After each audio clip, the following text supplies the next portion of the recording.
Maya Chen was born on a cold winter night in a small apartment on the edge of the city. The apartment had thin walls and old windows that let the cold air come inside. Her mother Lin held her baby girl close to her chest and cried. She cried because she was happy to have a daughter, but she also cried because she knew life would be hard for both of them. Maya's father was a man who made many promises but kept none of them. He said he would love them forever. He said he would work hard and give them a good life. He said many beautiful things, but words are easy to say. Actions are hard to do. When Maya was 4 years old, her father packed a small bag one morning and walked out the door. He did not say goodbye. He did not look back. He just left, like smoke disappearing into the air. Lin stood at the window and watched him go. Little Maya pulled at her mother's dress and asked where Daddy was going. Lin did not answer. She could not answer. From that day forward, the apartment became a silent place. Lin stopped singing the songs she used to sing. She stopped laughing at funny things. She became like a machine that only knew how to work, and work more. To pay for the apartment, the food, and the electricity,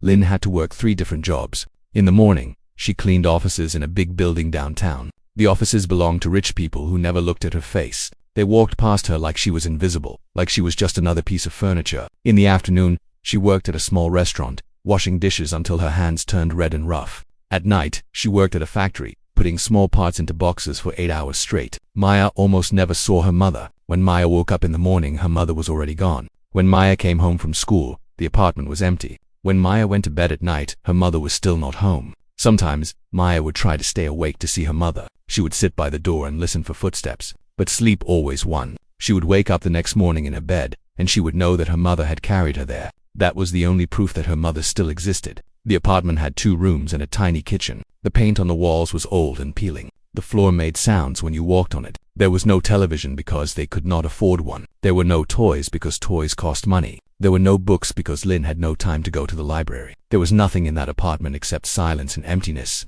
Maya learned to be alone. She learned to make her own breakfast, even though she was only 5 years old. She learned to walk to school by herself, holding her bag tight against her chest. She learned to come home to an empty house and sit in the quiet until the sun went down. She learned that crying did not help, so she stopped crying. She learned that asking for things made her mother sad, so she stopped asking. She learned to want nothing, expect nothing, and hope for nothing. At school, Maya was the quiet girl who sat in the back corner. She never raised a hand to answer questions. She never talked to other children during lunch. She wore the same 3 dresses every week because those were the only clothes she had. The other children noticed. Children always notice. They whispered about her. They laughed at her old shoes. They moved away from her like she had some kind of disease. There was a girl named Jessica who was the most popular girl in class. Jessica had blonde hair and pretty dresses and a father who drove a big car. One day Jessica walked up to Maya during lunch and looked at her sandwich. It was just bread with a little bit of butter. Nothing else. Jessica laughed loudly. She said that Maya was so poor that she could not even afford real food. She said that Maya smelled bad. She said that Maya's mother probably did not love her, and that was why Maya was always alone. The other children laughed too. Maya did not say anything. She just looked down at her sandwich and waited for them to go away. Eventually, they got bored and left. That night, Maya did not eat her dinner. She sat on her small bed and looked out the window at the city lights. She wondered if her father was somewhere out there. She wondered if he ever thought about her. She wondered if Jessica was right. Maybe her mother did not love her. Maybe nobody loved her. Maybe she was the kind of person that nobody could ever love. When Lin came home at midnight, she found Maya still awake, sitting by the window. Lin was so tired that she could barely stand. Her feet hurt. Her back hurt. Her heart hurt. But when she saw her daughter's sad face, she forgot about her own pain. She sat down next to Maya and put her arm around her. Maya asked her mother a question that had been living inside her heart for a long time. She asked if she was a bad girl. She asked if that was why Daddy left. She asked if that was why she had no friends. Lin felt her heart break into 1,000 pieces. She held her daughter tight and said, "No, no, no." She said Maya was the best girl in the whole world. She said that some people leave not because of us, but because of themselves. She said that Maya was loved, so loved, more loved than all the stars in the sky. But even as Lin said these words, she felt like a liar. What kind of love was this? She was never home. She could not give her daughter toys or nice clothes or a happy life. She could only give her silence and loneliness. Lin promised herself that one day, things would be different. One day, she would give Maya everything she deserved. But days turned into weeks, and weeks turned into months, and months turned into years. Nothing changed. Maya grew up in that silent house like a flower trying to grow in the dark. She had no light, no water, no care. But somehow, she kept growing. Somehow, she kept living. She did not know it yet, but deep inside her chest, there was something special waiting to wake up. There was a gift that would change her life forever. But for now, She was just a sad little girl in a forgotten corner of the city, invisible to the whole world, waiting for something she could not name. The silent house kept its silence. The empty rooms stayed empty, and Maya Chen, 8 years old and completely alone, went to sleep each night wondering if tomorrow would be any different. It never was, until one rainy afternoon, when everything changed.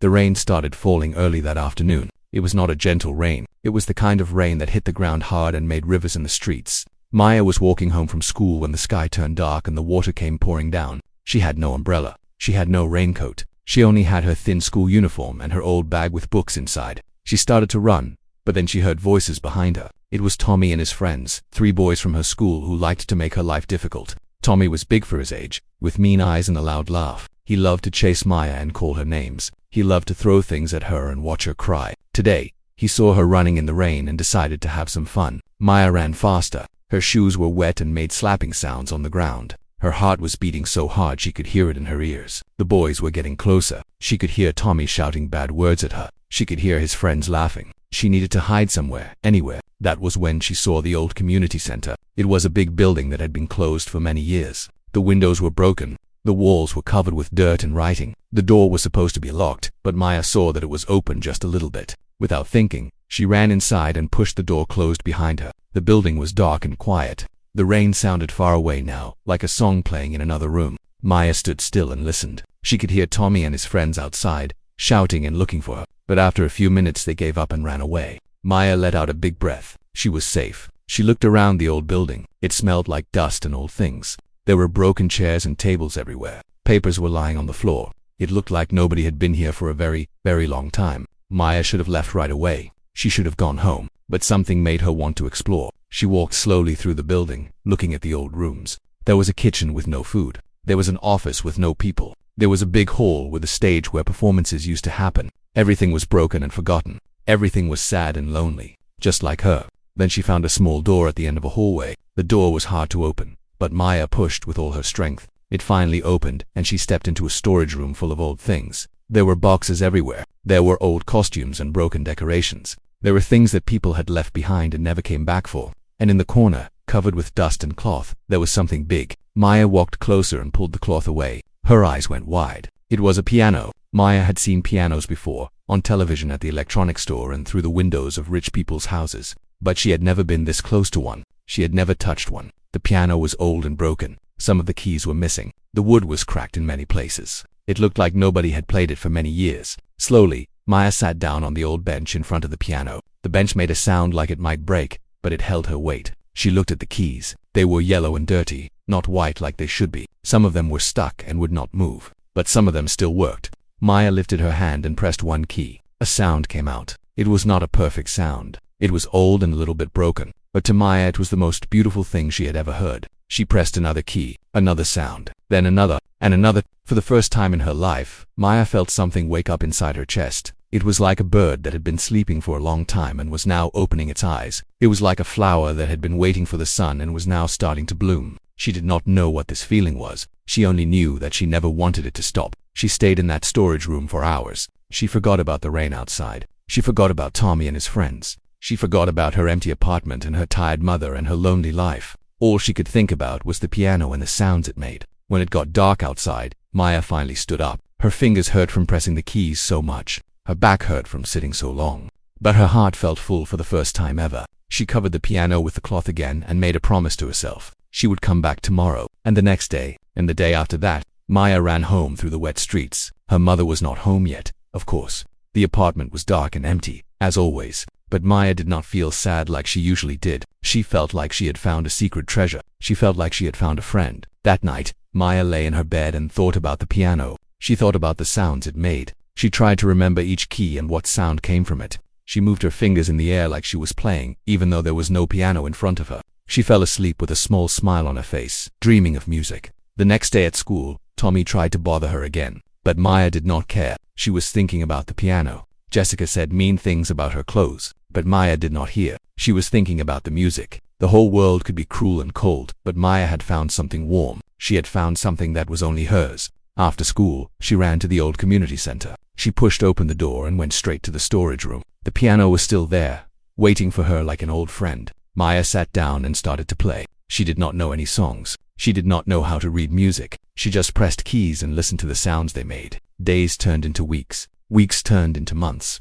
Every single day, rain or shine, Maya went to the old building and played the broken piano. She started to learn which keys sounded good together. She started to make up her own little songs. They were simple songs, not like the music that real pianists played, but they were hers. They came from her heart. The piano became her teacher, her friend, her family. It never said mean words to her. It never left her alone. It was always there waiting for her, ready to sing with her. Maya talked to the piano like it was a person. She told it about her day, about the mean kids at school, about how much she missed having a father. The piano listened. The piano understood. The piano loved her back in the only way it could, by making beautiful sounds when she touched its keys. Maya did not know that she was special. She did not know that most people could not learn music by themselves. She did not know that what she was doing was almost impossible. She just knew that when she played the piano, the world made sense. When she played the piano, she was not poor or lonely or invisible. When she played the piano, she was exactly who she was supposed to be. The broken piano in the abandoned building became Maya's whole world, and slowly, without knowing it, she was becoming something extraordinary. 2 years passed like leaves falling from a tree. Maya was now 10 years old, but in many ways, she had grown much more than 2 years. Her body was still small and thin.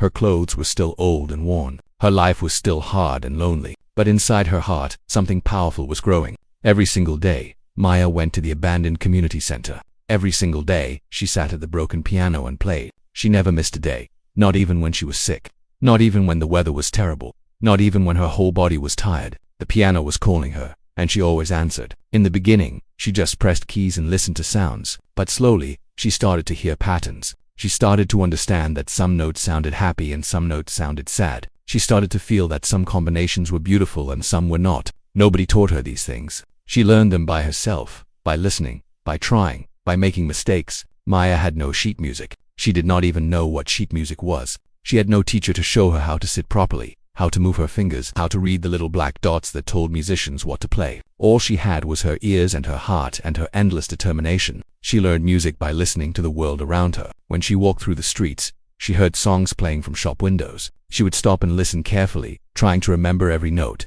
Then she would run to the piano and try to play what she had heard. Most of the time, she failed. The sounds she made were wrong and ugly. But sometimes, just sometimes, she got it right. And when she got it right, she felt like she could fly. She listened to music coming from cars that drove past her. She listened to melodies playing from phones that people carried. She listened to the television sets in the electronics store, standing outside in the cold just to hear a few seconds of a song. Every piece of music she heard became a lesson. Every melody she caught became a treasure. But most of her music did not come from the outside world. Most of it came from inside her own head. Maya discovered that she could hear songs that did not exist yet. She could imagine melodies that nobody had ever played. She could feel rhythms in her heart that wanted to come out through her fingers. When she played these songs, the music was not perfect. The broken piano could not make all the sound she wanted, but the music was real. The music was hers. Her fingers became stronger from all the playing. In the beginning, her hands would hurt after just a few minutes. The keys were hard to press and her small fingers were not used to the work. But day after day, month after month, her fingers grew stronger. They learned to move quickly from key to key. They learned to press hard or soft depending on what sound she wanted. They became like little dancers on the yellow keys. Sometimes, her fingers would bleed. The old keys had rough edges that cut into her skin. The hours of practice wore her fingertips raw. But Maya did not stop. She wrapped her fingers in cloth and kept playing. She put her bleeding hands in cold water and then came back to play more. The pain did not matter. Only the music mattered. She had no bench to sit on because the old bench had finally broken. So she found some boxes and stacked them together to make a seat. She had no light because the electricity in the building did not work. So she played during the day when the sun came through the dirty windows. When it was cloudy and dark, she played by feel, her fingers finding the right keys without her eyes. Maya kept her piano a secret from everyone. She never told her mother because her mother had enough worries. She never told anyone at school because they would just laugh at her. The piano was her private world, her hidden kingdom, her secret friend. She protected it like a treasure, but keeping the secret was hard. Sometimes, her mother noticed the cuts on her fingers and asked what happened. Maya would lie and say she fell down or got hurt at school. Sometimes, her mother noticed that Maya came home late and asked where she had been. Maya would lie and say she was at the library or walking in the park. The lies felt bad in her mouth, like eating something rotten. But she kept telling them because she could not give up her piano. At school, Maya was still the quiet girl in the corner. She still had no friends. She still ate lunch alone. But something had changed inside her. The mean words from other children did not hurt as much anymore. The loneliness did not feel as heavy. She had something to look forward to. something to live for. Every boring class, every cruel joke, every empty moment was just something to get through until she could return to her piano. Maya started to notice music everywhere. She heard rhythms in the sound of rain hitting the window. She heard melodies in the way birds sang in the morning. She heard harmonies in the noise of traffic and the chatter of people. The whole world became a symphony, and she was the only one who could hear it. She started to tap her fingers on her desk at school, playing invisible songs. She hummed quietly to herself when she walked home. She conducted imaginary orchestras with her hands when nobody was watching. Music had taken over her life completely, and she did not want it any other way. The broken piano became less broken in her hands. She learned which keys worked and which did not. She learned to avoid the dead keys and work around the missing ones. She created her own way of playing, her own style, her own voice. A real piano teacher would have said she was doing everything wrong. But Maya did not know about right and wrong. She only knew about the music that lived inside her. 2 years of teaching herself, 2 years of bleeding fingers and secret practice, 2 years of loving something with her whole heart.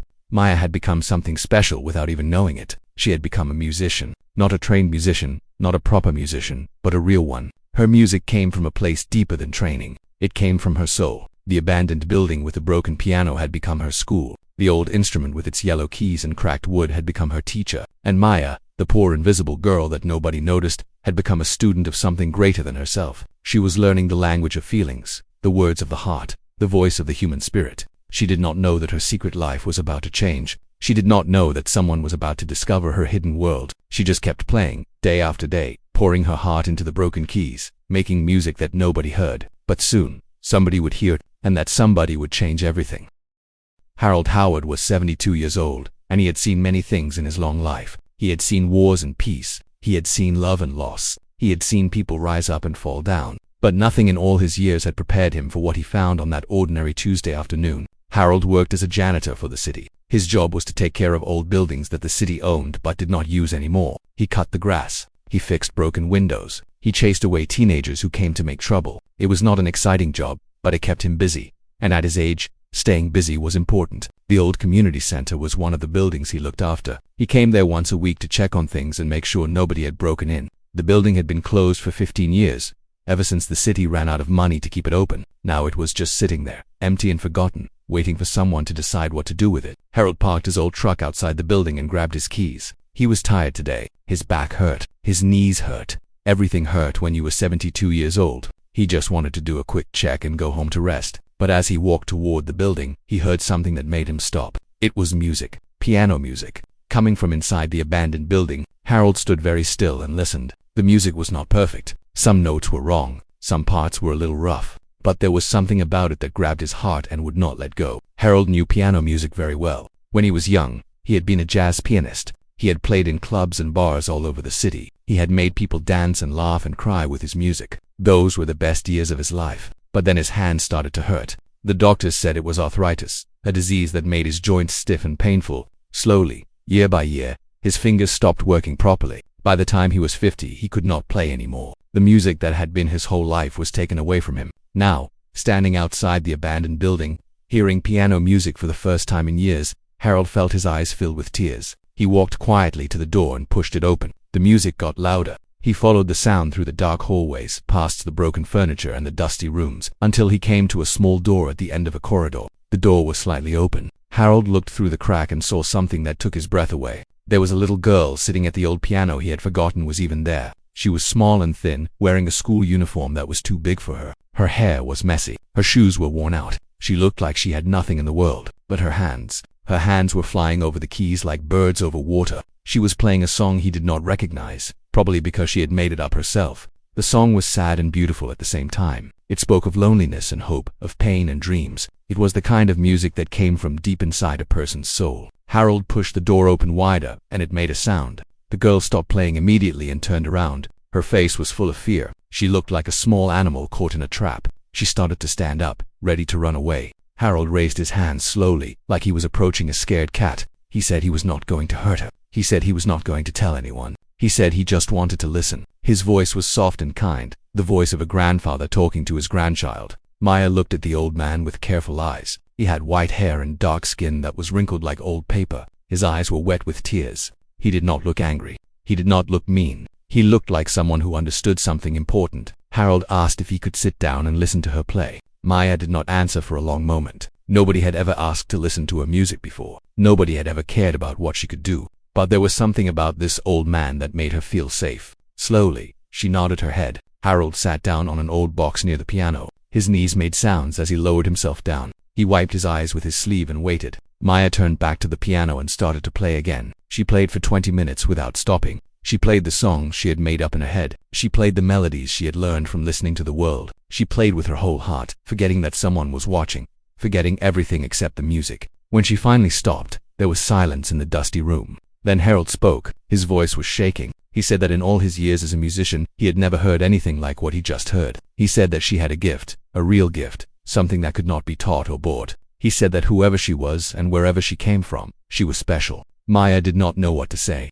Nobody had ever called her special before. Nobody had ever said she had a gift. She looked down at her hands, at the cuts and marks from years of practice, and she started to cry. Harold got up slowly and walked over to her. He sat down on the box she used as a bench and put his old hand on her shoulder. He did not say anything for a while. He just let her cry. He understood that sometimes tears were the only way to let out feelings that were too big for words. Then he started to talk. He told her about his life as a musician. He told her about the jazz clubs and the late nights and the joy of making people feel things through music. He told her about losing his ability to play and how it had broken his heart. He told her that finding her here, playing this broken piano, had given him something he thought he had lost forever. From that day forward, Harold became Maya's secret teacher. He could not play anymore, but he could still teach. He brought her old music books that he had kept for years. He taught her about notes and scales and chords. He taught her about rhythm and tempo and dynamics. He taught her the language of music, the proper words for things she had been doing by instinct. Every day, Harold came to the community center during his lunch break.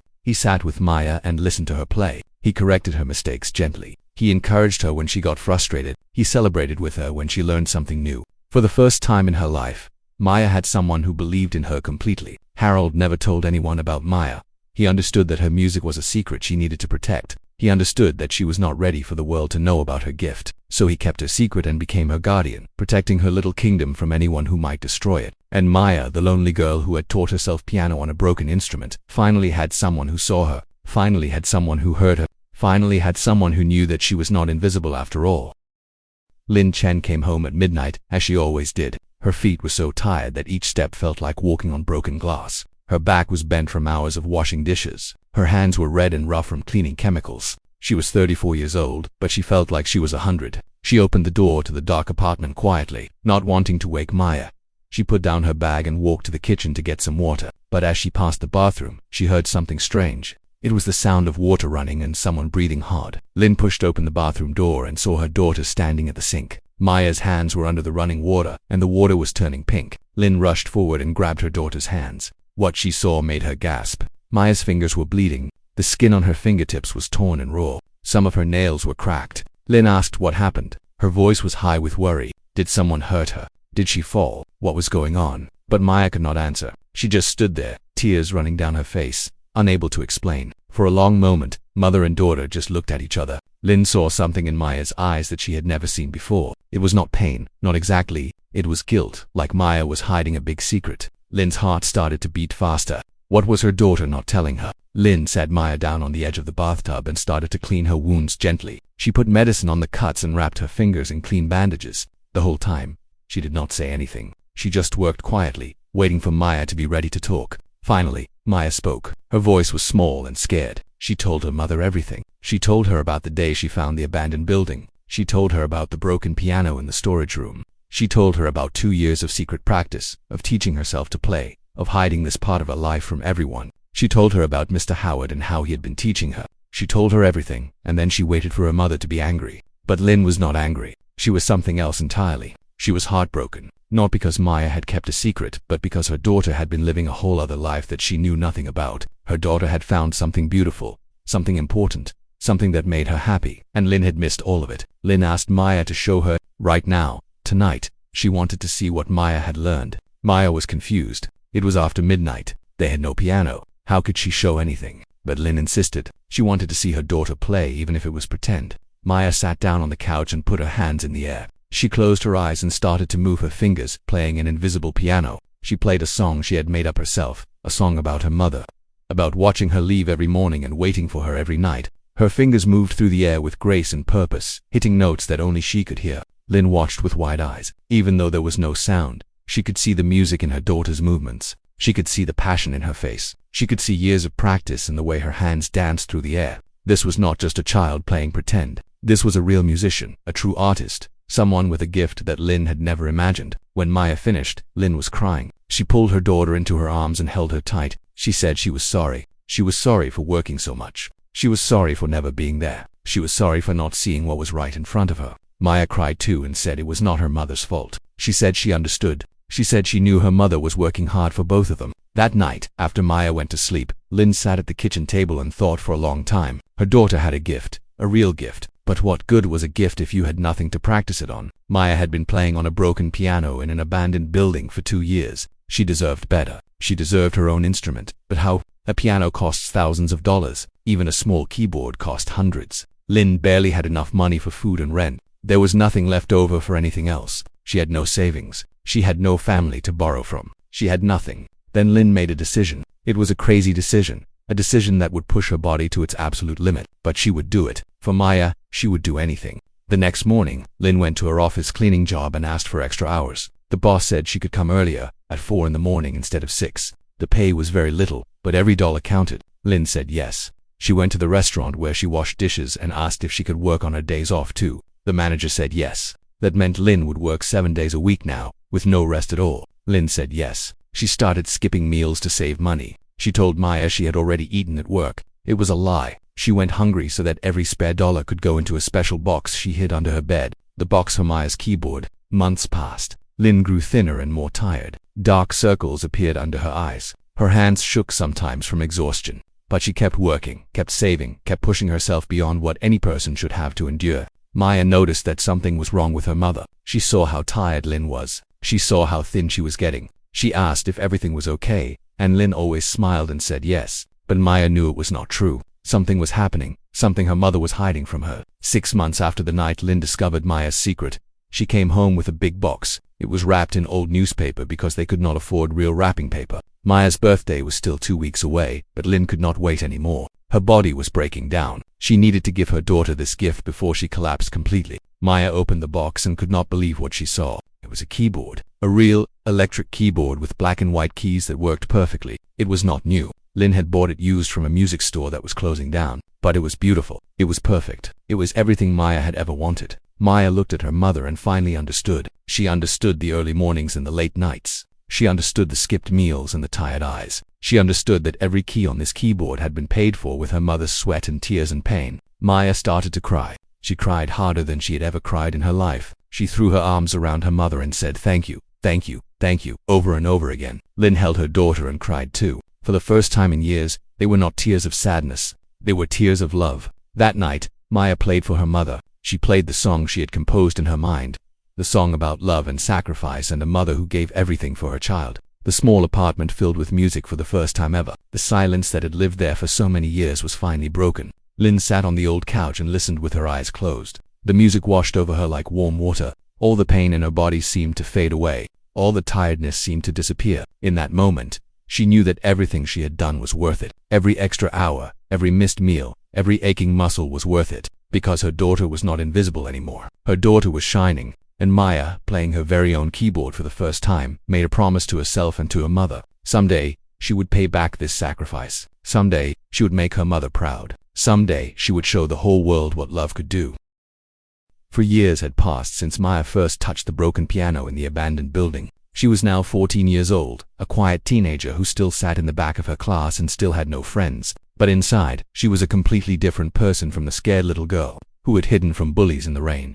Mr. Howard had continued to teach her every day. Even though his old hands could not play anymore, his mind was still sharp. He taught her everything he knew about music. He taught her about the great composers like Mozart and Beethoven and Chopin. He taught her about jazz and blues and classical music. He taught her how to read sheet music, how to understand theory, how to feel the soul of a piece. Maya practiced on her keyboard at home for hours every day. Her mother had moved to a different shift at work so she could be home in the evenings. She sat in the corner of their small apartment and listened to her daughter play. Sometimes she fell asleep to the music. Sometimes she cried because it was so beautiful. She never got tired of hearing Maya play. One day, Mr. Howard came to the community center with a piece of paper in his hand. His face was serious but excited at the same time. He sat down next to Maya and showed her the paper. It was an announcement for a citywide youth piano competition. Young musicians from all over the city would compete for a prize and a scholarship to a famous music school. Maya's heart started beating fast. She shook her head immediately. She could not do that. She had never played for anyone except Mr. Howard and her mother.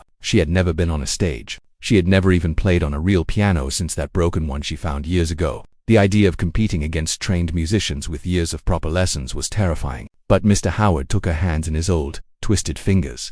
He looked into her eyes and spoke from his heart. He said that she had something special, something that could not be taught in any school. He said that she had been hiding her light under a basket for too long. He said that it was time for the world to see what she could do. Without telling Maya, Mr. Howard had already signed her up for the competition. The date was 1 month away. Maya was angry at first. How could he do something like that without asking her? But then she saw the hope in his old eyes. She saw how much he believed in her. She could not let him down. The next month was the hardest of Maya's life. She practiced until her fingers were numb. She learned a piece by Chopin called Ballade No. 1, a piece that was considered very difficult even for adult professional pianists. Mr. Howard had chosen it because it was emotional and powerful, the kind of piece that showed what a player was made of. Maya did not have a real piano to practice on. Her keyboard was good, but it was not the same as a real piano. So Mr. Howard arranged for her to practice on the old piano in the community center. He fixed some of the broken keys with parts he bought from a repair shop. It still was not perfect, but it was better than before. The night before the competition, Maya could not sleep. She lay in her bed and stared at the ceiling, her heart full of fear. What if she forgot the notes? What if her fingers stopped working? What if everyone laughed at her? She was a nobody from nowhere. Who was she to compete against children from rich families who had been taking lessons since they were 3 years old? Her mother came into her room and sat on the edge of her bed. She did not say anything for a while. She just stroked Maya's hair gently, like she used to do when Maya was very small. Then she spoke. She said that no matter what happened tomorrow, she was already proud. She said that Maya had already won just by being brave enough to try. She said that the only real failure was never trying at all. The next morning, Maya put on a dress that a neighbor had let her borrow. It was 2 sizes too big and the color was a little faded. She had no nice shoes, so she wore her school shoes that were scuffed and old. She looked at herself in the small mirror in the bathroom and felt like a fraud. She did not look like a musician. She looked like what she was, a poor girl pretending to be something she was not. The competition was held in a beautiful concert hall downtown. Maya had never been inside such a building before. The ceilings were high and decorated with paintings. The chairs were covered in red velvet.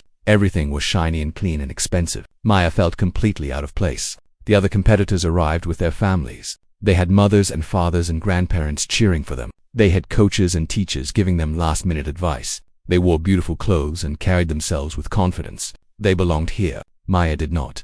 Mr. Howard had wanted to come, but his health was getting worse and he could not walk very far anymore. Maya's mother was there, sitting in the back of the audience, wearing her only nice dress. She looked as nervous as Maya felt. There were 12 competitors in total. Maya was number 9, which meant she had to wait and listen to 8 other people play before it was her turn. Each one was good. Each one had proper training and expensive teachers. Each one played with technical perfection that made Maya's heart sink. Then it was her turn. When they called her name, her legs felt like they were made of water. She walked to the stage slowly, trying not to trip on her borrowed dress. She could feel hundreds of eyes watching her. She could hear whispers in the audience. Who is that girl? Where did she come from? Look at her clothes. Maya sat down at the grand piano. It was the most beautiful instrument she had ever seen. The keys were white and perfect. The sound would be different from anything she had practiced on. Her hands were shaking. Her mind was blank. She could not remember a single note. Then she closed her eyes. She thought about Mr. Howard and how much he believed in her. She thought about her mother and all the sacrifices she had made. She thought about the broken piano in the abandoned building and how it had saved her life.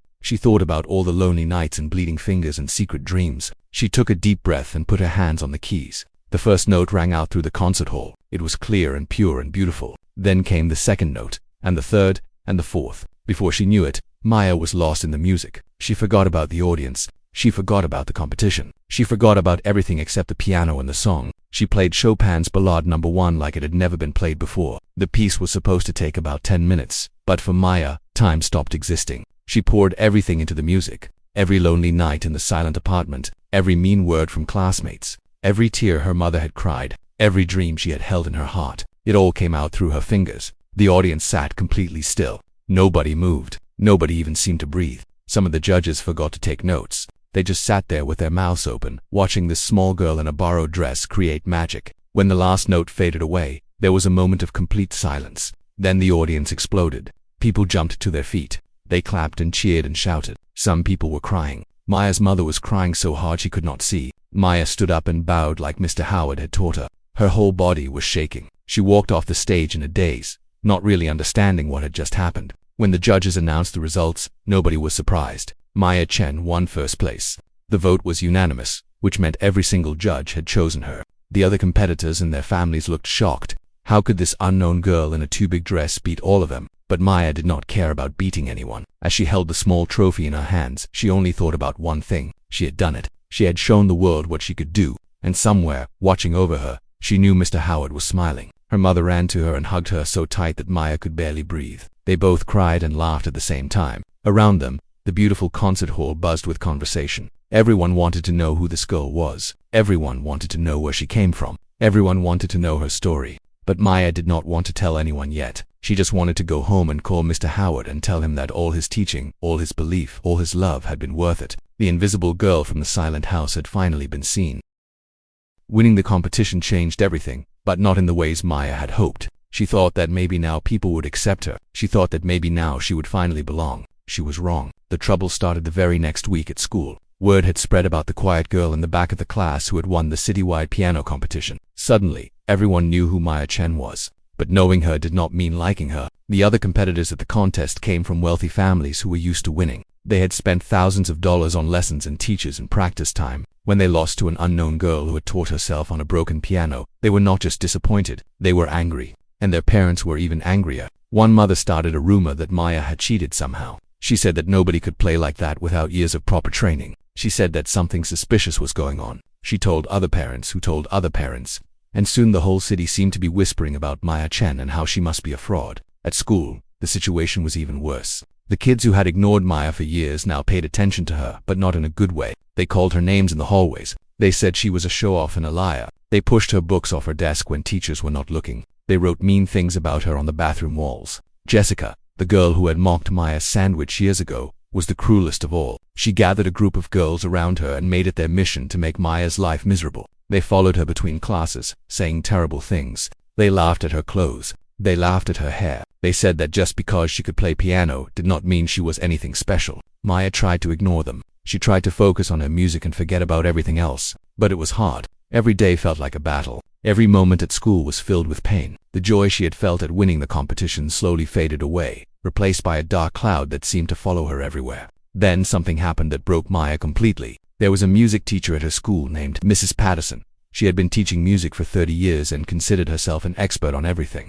related to musical talent. When she heard about Maya winning the competition, she was not impressed. She was jealous.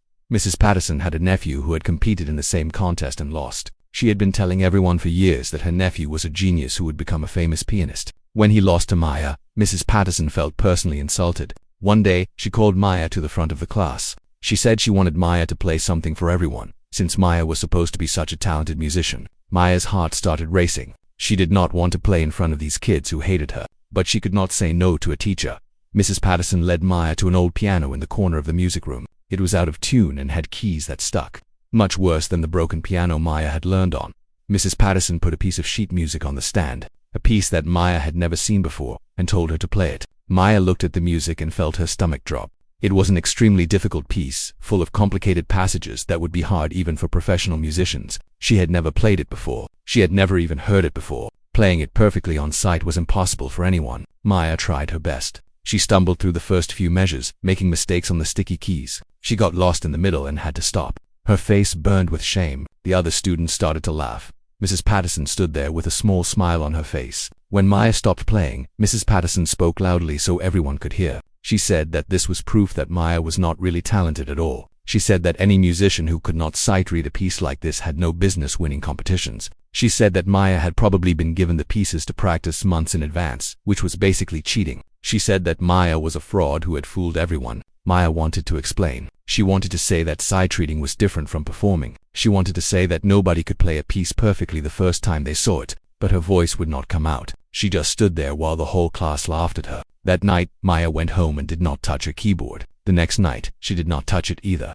Days passed, then weeks. The keyboard sat in the corner of the apartment, gathering dust. Maya could not look at it without feeling sick. She kept going to school, but she was like a ghost. She did not talk to anyone. She did not answer questions in class. She barely ate. She just moved through the days like she was walking through fog, not really seeing or feeling anything. Her mother was terrified. She watched her daughter fade away day by day and did not know how to help. She tried to talk to Maya about what was wrong, but Maya would not answer. She tried to encourage Maya to play piano again, but Maya shook her head and walked away. Then came the news that destroyed whatever hope Maya had left. Mr. Howard had a stroke. A stroke is when something goes wrong in the brain and parts of the body stop working. For Mr. Howard, the stroke took away his ability to speak. He could hear and understand everything, but he could not form words anymore. The man who had taught Maya so much, who had filled her ears with wisdom and encouragement, was now silent. Maya went to visit him in the hospital. He was lying in a white bed, looking small and old and fragile. His eyes lit up when he saw her, and he tried to smile.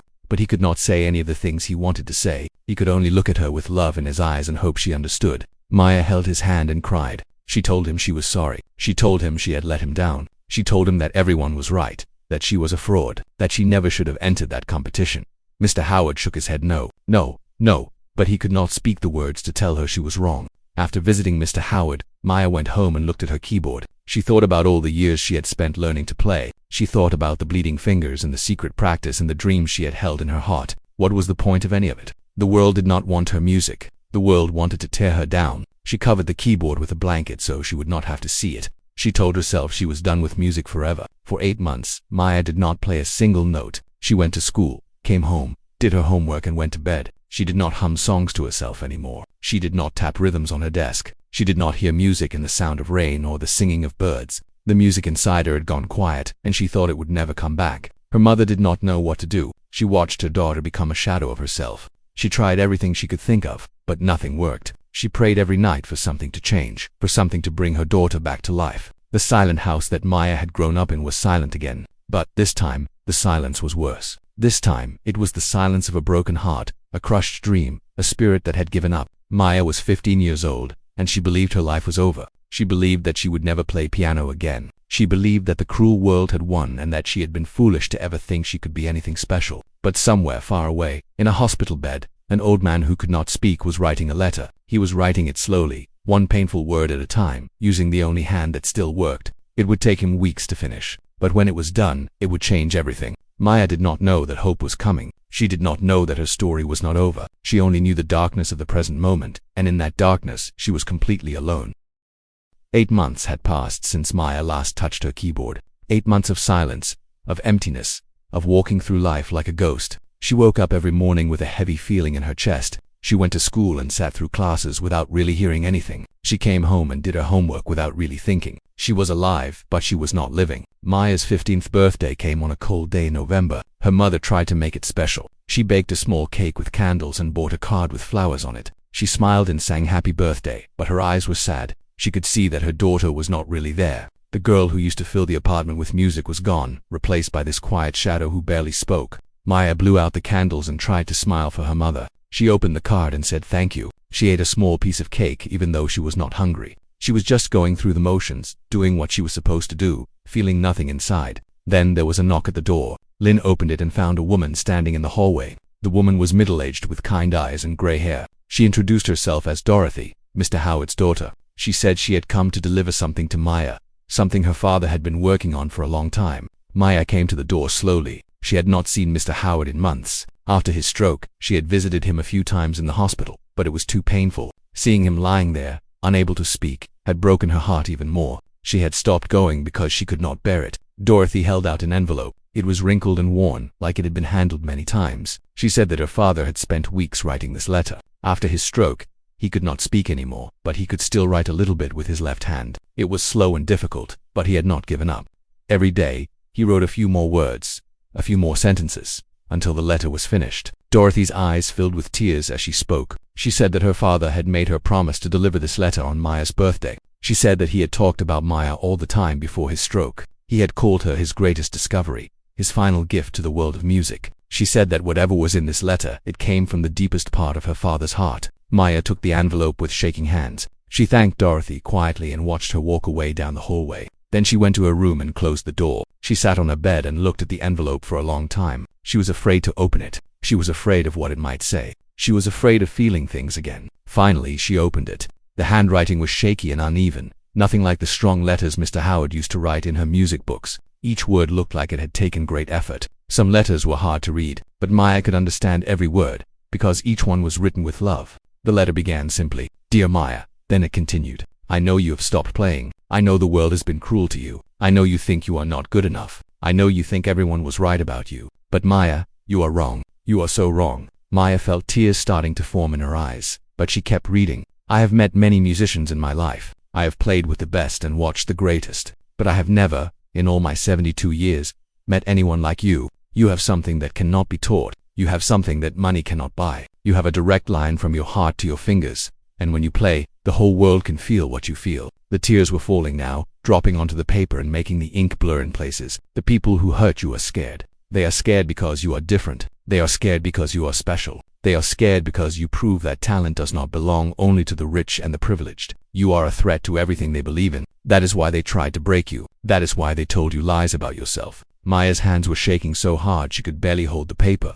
"But Maya, the world will always try to silence angels. There will always be people who want to tear down anyone who shines. That is not a reason to stop shining. That is a reason to shine even brighter." She had to stop reading for a moment. Her chest was hurting. Her heart was beating so fast she could feel it in her whole body. "I am old and sick. My hands stopped working years ago. My voice is gone now too.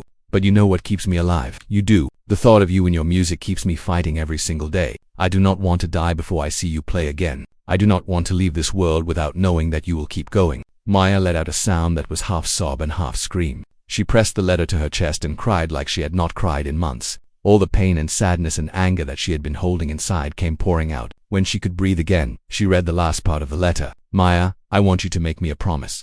I want you to play again. Not for the competitions, not for the critics, not for the people who doubted you. I want you to play for every child who is sitting in a dark room right now, wondering if beauty is possible. I want you to play for every person who has been told they are not good enough. I want you to play for everyone who needs to know that dreams can come true, even for people like us. Be their proof, Maya, be their angel." The letter was signed with a shaky signature that Maya could barely read, but she knew what it said. It said Harold Howard. It said her teacher. It said her friend. It said the man who had believed in her when nobody else did. Maya sat on her bed for a long time, holding the letter and crying. Outside her window, the sun was setting, painting the sky in shades of orange and pink, the same sky she had looked at thousands of times, feeling empty and hopeless. But now, something was different. Something had changed inside her. She got up slowly and walked to the corner of her room where the keyboard sat covered with a blanket. She had not looked at it in 8 months. She had not wanted to look at it. But now her hands moved almost by themselves. She pulled the blanket away. The keyboard was dusty. Some of the keys had turned a little yellow from sitting unused.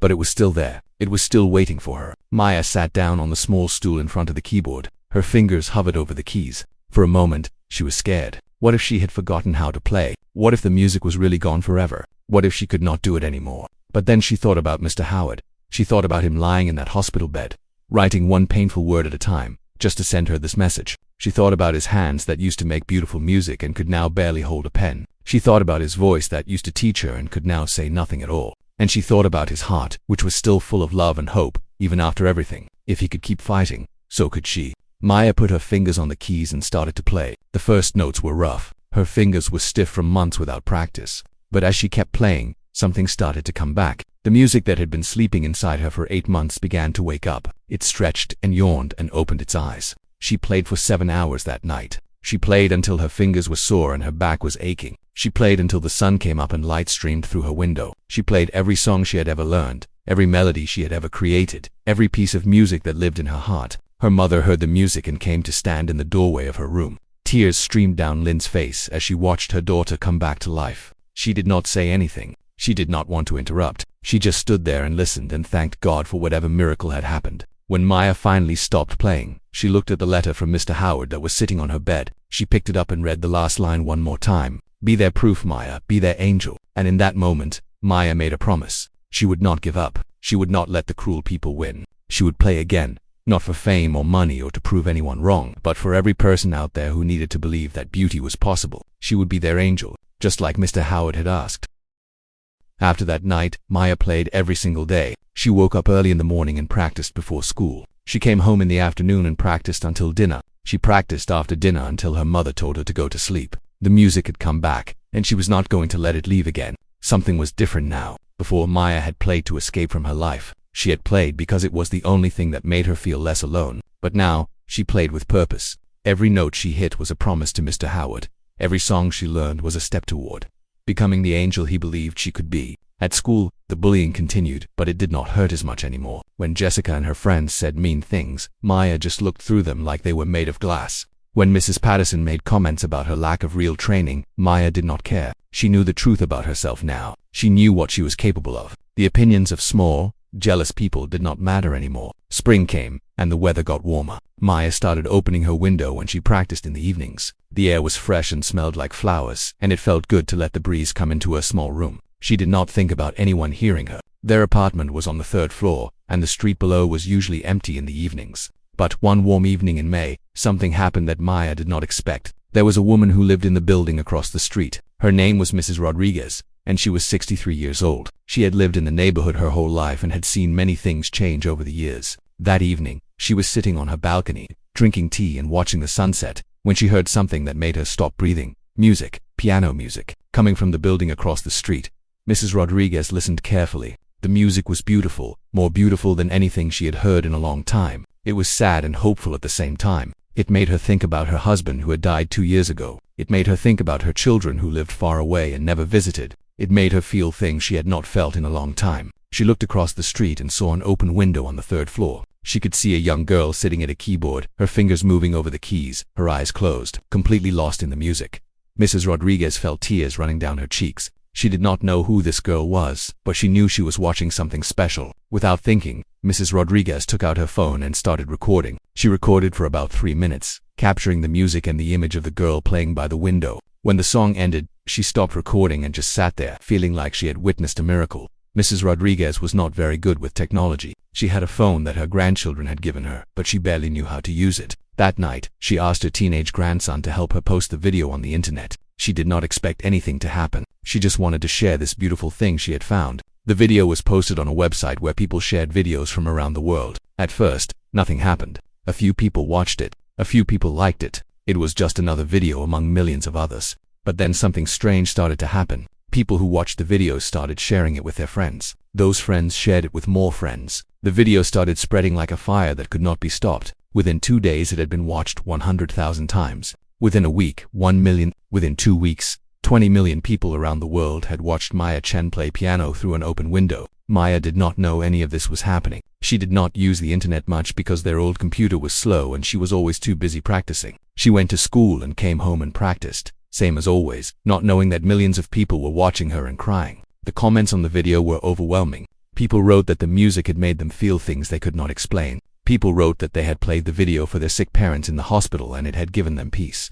People wrote that they had been thinking about giving up on life, but this video had made them want to keep trying. People from every country in the world, speaking every language, all saying the same thing. This girl is an angel. 1 week after the video was posted, Maya came home from school to find her mother sitting at the kitchen table with a strange look on her face. Lynn was holding her phone, staring at the screen like she could not believe what she was seeing. Maya asked what was wrong. Lynn did not answer at first. She just handed Maya the phone. Maya looked at the screen and saw herself. She saw the video that Mrs. Rodriguez had posted. She saw the number of views, which was now over 25 million. She saw the comments from people all over the world. She saw her own face, her own fingers, her own music, being watched by more people than she could even imagine. She had to sit down because her legs stopped working. For the next few days, Maya's life became chaos. Reporters called their apartment asking for interviews. Television stations wanted to do stories about her. Newspapers wanted to write articles. Everyone wanted to know who this mysterious girl was, the one who played piano like an angel. A famous music school saw the video and sent Maya a letter. They offered her a full scholarship to study with the best teachers in the country. They said they had never seen such raw talent. They said she had a gift that needed to be developed properly. A famous concert pianist named Robert Chen, who had performed in the greatest concert halls in the world, called Maya on the phone. He said he had watched her video 15 times and cried every single time. He said that in 40 years of playing piano professionally, he had never heard anyone play with such emotional intelligence. He said that Maya was the future of piano music. News stations ran stories about Maya's life. They found out about the abandoned community center and the broken piano. They found out about her teaching herself to play without any lessons. They found out about her mother working for jobs to buy her a keyboard. They called it the most inspiring story they had ever heard. They called Maya the girl from nowhere who had touched the hearts of millions. At school, everything changed overnight. The kids who had bullied Maya suddenly wanted to be her friend. Jessica, who had been so cruel, now smiled at Maya in the hallways and asked if they could hang out. Mrs. Patterson, The teacher who had humiliated her now told everyone that she had always known Maya was special. Maya saw through all of it. She knew these people had not changed. They were the same people who had tried to break her. They were only being nice now because she was famous. She did not hate them, but she did not trust them either. She just smiled politely and kept her distance. Through all the craziness, Maya only cared about one thing. She wanted to tell Mr. Howard what had happened. She went to visit him at the rehabilitation center where he was recovering from his stroke. He was doing a little better now. He could move around in a wheelchair, and he had started to say a few words, although speaking was still very hard for him. When Maya walked into his room, his face lit up like the sun coming out from behind clouds. She sat down next to him and told him everything. She told him about the video and the millions of views. She told him about the scholarship and the famous pianist who had called her. She told him about how people all over the world were calling her an angel. Mr. Howard listened with tears streaming down his face. When Maya finished talking, he reached out with his weak hand and held hers. He tried to speak, and the words came out slowly and with great effort. He said 2 words. Proud. And then, after a long pause, Angel. Maya hugged him gently, careful not to hurt his fragile body. She whispered in his ear that she could not have done any of it without him. She said that he was the one who had saved her. She said that if she was an angel, it was because he had given her wings. Outside the window of the rehabilitation center, the sun was shining and birds were singing. The world that had once seemed so dark and cruel now seemed full of light and possibility. Maya Chen, the invisible girl from the silent house, had finally been seen by the whole world. But the fame and the attention were not what mattered to her. What mattered was the old man holding her hand, the teacher who had believed in her from the beginning, the friend who had helped her become who she was meant to be. What mattered was the music in her heart and the people it could help. Maya was ready for whatever came next. She was ready to be the angel that the world needed. 1 year had passed since the video went viral. Maya was now 16 years old, and her life was completely different from anything she had ever imagined. She had been offered scholarships from the best music schools in the world. She had been invited to perform at famous concert halls in big cities. She had been interviewed by magazines and newspapers and television shows. Everyone wanted a piece of Maya Chen, the angel who played piano. But Maya did not forget where she came from. She did not forget the years of loneliness and pain. She did not forget the people who had helped her when she had nothing. And she did not forget the promise she had made to Mr. Howard when a big company offered to pay for her first real concert. Maya had only one request. She did not want to perform in a fancy concert hall for rich people. She wanted to perform in her old neighborhood, in the same community center where she had found the broken piano all those years ago. The company was surprised by her request, but they agreed. It took 3 months to fix up the old community center. Workers came and repaired the walls and cleaned the floors and put in new seats. They brought in a beautiful grand piano, the most expensive one Maya had ever seen. They set up lights and a sound system and everything needed for a real concert. The abandoned building that had been Maya's secret hiding place was transformed into something beautiful. The night of the concert arrived. It was a warm evening in September, and the sun was setting behind the old buildings of the neighborhood. Maya stood backstage, wearing a beautiful dress that someone had given her. It was not borrowed this time. It was not too big. It fit perfectly, like it had been made just for her. She peeked out at the audience through a gap in the curtain. The seats were filled with people from her neighborhood. She saw factory workers who had just finished their shifts, still wearing their uniforms. She saw mothers with tired eyes who worked 3 jobs just like her own mother had. She saw children with hungry faces and old clothes.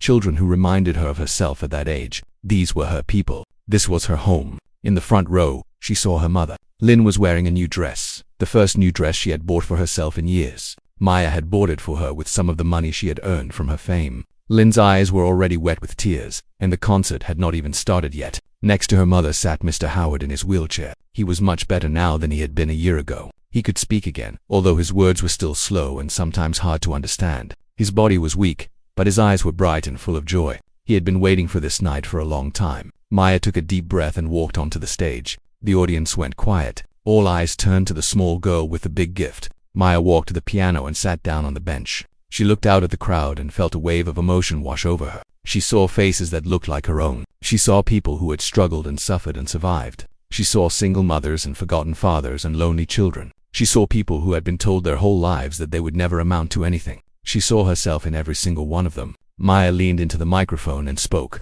Her voice was soft but clear. She said that 7 years ago she had walked into this building to hide from bullies. She said that in a dusty storage room she had found a broken piano that changed her life. She said that for years she had taught herself to play in secret, afraid that the world would laugh at her. She said that people did laugh at her. People did try to break her. People told her she was nothing and would always be nothing. She paused and looked at Mr. Howard in his wheelchair. She said that one person believed in her when no one else did. One person saw something special in a scared little girl with bleeding fingers. One person gave her hope when she had none. She said that if she was standing on this stage tonight, it was because of him. Mr. Howard was crying now, his weak hand covering his face. Maya smiled at him with all the love in her heart. Then she said that this concert was not for the famous people or the critics or anyone who wanted to see something impressive. This concert was for everyone sitting in this room who had ever felt invisible. It was for everyone who had ever been told they were not good enough. It was for every child who was sitting in a dark room right now wondering if beauty was possible. She said she wanted to be their proof. She wanted to be their angel. Then Maya turned to the piano and began to play. The first notes floated through the old community center like birds taking flight. The music was soft at first, gentle and sweet, like a lullaby for broken hearts. Then it grew stronger, building and building, filling every corner of the room with sound and feeling. Maya played a piece she had composed herself. She called it The Silent House, and it told the story of her life. It started with loneliness and pain, the sad melody of a child who had no one. Then it moved through discovery and hope.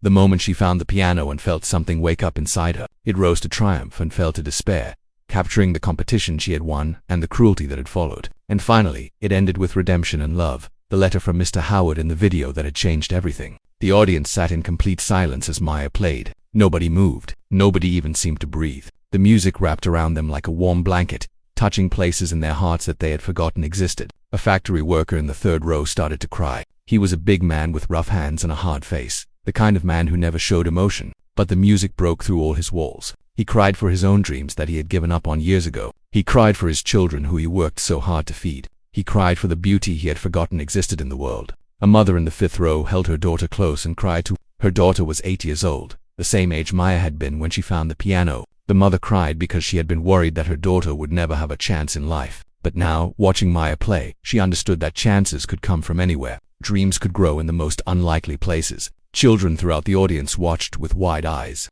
They had never seen anything like this before. They had never been to a concert. They had never heard music this beautiful. But even though they were young, they understood something important was happening. They understood that the girl on the stage was one of them. And if she could do this, maybe they could do something too. When Maya finished playing, there was a moment of perfect silence. Then the room exploded with applause. People jumped to their feet. They clapped and cheered and cried. The sound was deafening, echoing off the walls of the old building that had been silent for so many years. Maya stood up and bowed. She looked out at the audience, at all the tear-streaked faces and shining eyes, and felt her heart filled with something she could not name. This was why she played music, not for fame or money or praise, but for this, for the chance to touch people's hearts, for the chance to make them feel less alone. After the concert, a journalist came up to Maya's mother. She asked Lynn to describe what she had just witnessed. Lynn thought for a long moment, trying to find the right words. She said that when her daughter was born, she had been scared. She had been poor and alone and did not know how she would raise a child. She had worried every day that she was not giving Maya enough. Not enough food, not enough clothes, not enough love. Lynn's voice broke with emotion. She said that tonight, she finally understood something. She understood that Maya had never needed things. Maya had only needed a chance. And somehow, against all odds, she had found one in a broken piano in an abandoned building. She said that her daughter had taught her that dreams do not need permission to grow. They just need a little bit of hope and a lot of courage. The journalist wrote down every word. Another person came to talk to Lynn after the concert. It was a woman who worked at the factory, a woman who had been struggling to raise 3 kids on her own. The woman grabbed Lynn's hands and thanked her through tears. She said that she had been thinking about giving up. Life was too hard. Everything was too heavy. But watching Maya play tonight had changed something inside her. She said she was going to keep fighting. She was going to keep trying. Because if a girl from this neighborhood could become an angel, then anything was possible. As the crowd slowly left the community center, Maya found Mr. Howard sitting alone in his wheelchair. She knelt down beside him and took his hand. Neither of them spoke for a long time. They did not need words. They understood each other perfectly. Finally, Mr. Howard spoke. His voice was slow and rough, but every word was clear. He said he was ready now, ready to go. He said he had been holding on because he needed to see this night. He needed to know that his final student, his greatest discovery, would be okay. And now he knew. Now he could rest. Maya felt tears rolling down her face. She told him not to talk like that. She told him he would be around for many more years. But deep inside, she knew he was telling the truth. He was old and tired, and his body was worn out. He had been fighting to stay alive just to see her fly. She hugged him gently and whispered in his ear. She told him thank you for everything. Thank you for believing in her. Thank you for the music lessons and the encouragement and the letter that had saved her life.